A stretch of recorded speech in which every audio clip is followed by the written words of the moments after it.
ان کی تعلیم وہاں سے، ان کی پرورش وہاں، ان کی ملازمتیں وہاں، ان کا کاروبار وہاں، ان کا پاکستان آنا جانا محدود. جو یہاں پلے بڑے ہیں ان کا ایک لنکیج اور ہے، جو ان کے والدین کی نسل ہے.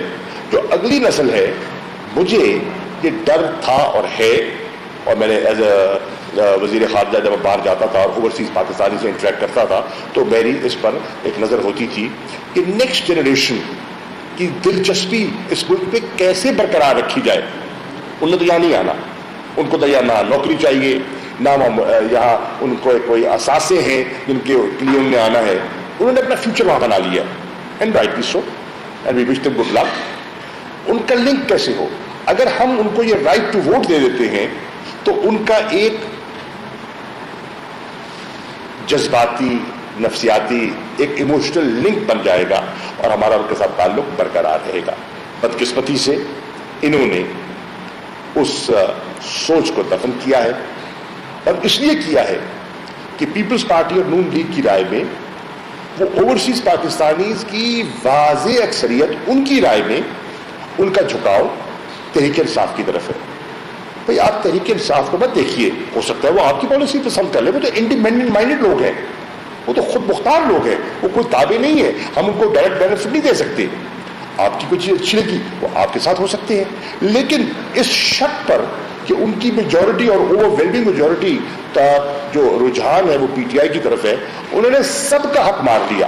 ان کا حق بھی مار لیا جو ذہنی طور پر ان کی طرف مائل تھے، نون کی طرف یا پیپلز پارٹی کی طرف. وہ اقلیت میں تھے لیکن تھے اور ہیں.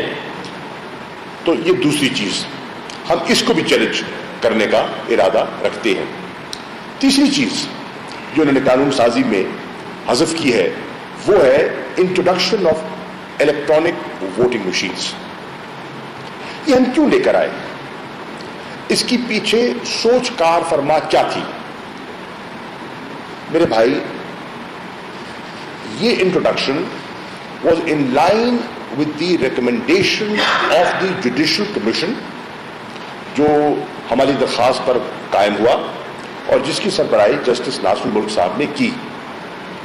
اس جوڈیشل کمیشن نے جب پورا ہمارے اعتراضات سنے اور لوگوں کی انہوں نے رائے لی، ایکسپرٹ سے اوپینین لی، انہوں نے اپنی ریکمنڈیشنز مرتب کی اور ریکمنڈیشنز بھجوائی قانون سازی کے لیے کہ یہ چیز اگر آپ کر لیں، یہ قوانین، یہ رولز اگر آپ ان میں ترمیم کر لیں تو الیکشنز پہلے سے بہتر کرائے جا سکتے ہیں اور شفاف ہو سکتے ہیں. انہوں نے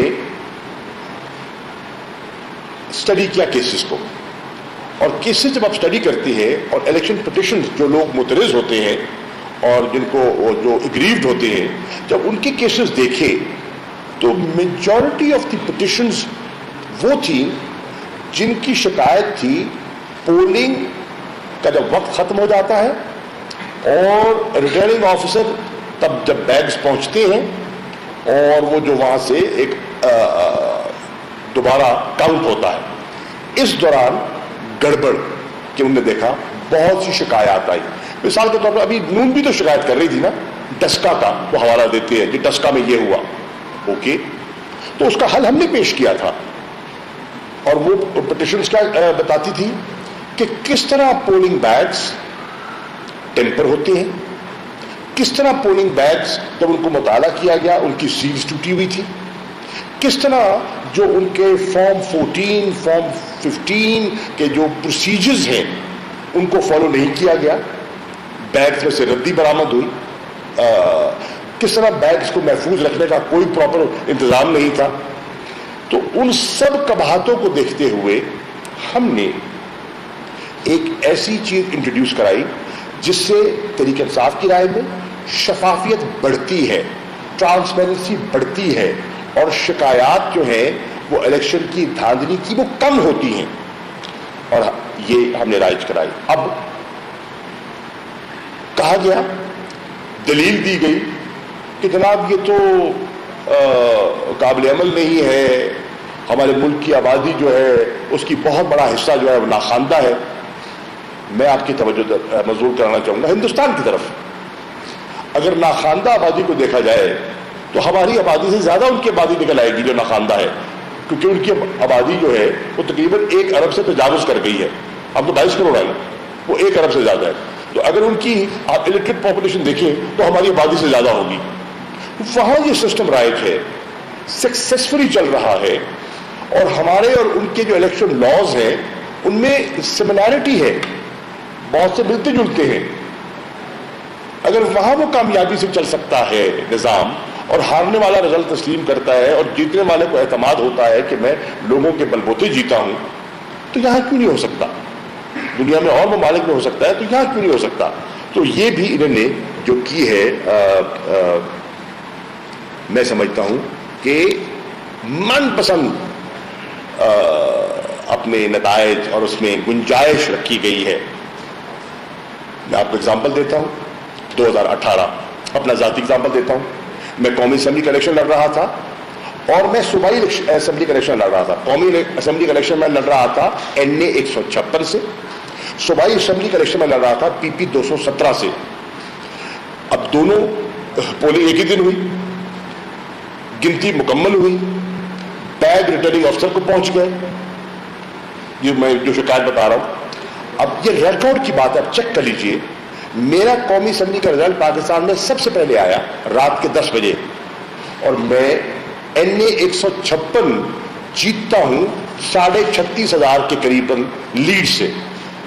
اب اس کے نیچے تقریباً 2.5 آتی ہے صوبائی اسمبلی کی سیٹیں, جو اس کے نیچے میں صوبائی لڑ رہا ہوں PP 217.